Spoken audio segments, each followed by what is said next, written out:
In this video, I will show you exactly how to fix YouTube video captions not working by comparing the most effective methods for both PC and Android.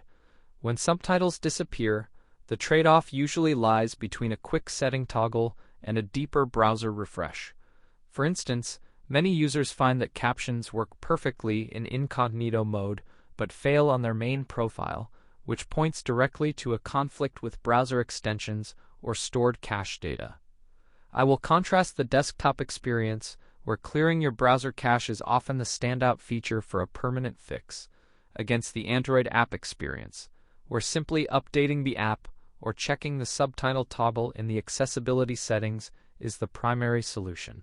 As noted by experts like Louis Morgan, these common playback issues often stem from minor glitches rather than hardware failure. We will weigh the pros and cons of resetting your YouTube account settings versus troubleshooting your specific device hardware.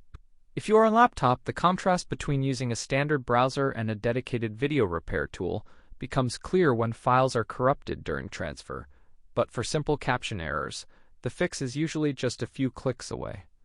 We'll look at the top 5 fixes to ensure you never miss a word of dialogue again, whether you are dealing with legacy codecs or modern streaming formats. It is all about identifying if the issue is local to your device or a synchronization error with your Google account. I hope these comparisons helped you identify the best way to get your subtitles back on track quickly. If you found these fixes useful, please give this video a like and subscribe for more tech troubleshooting guides. Feel free to drop a comment below, letting me know which method worked for you.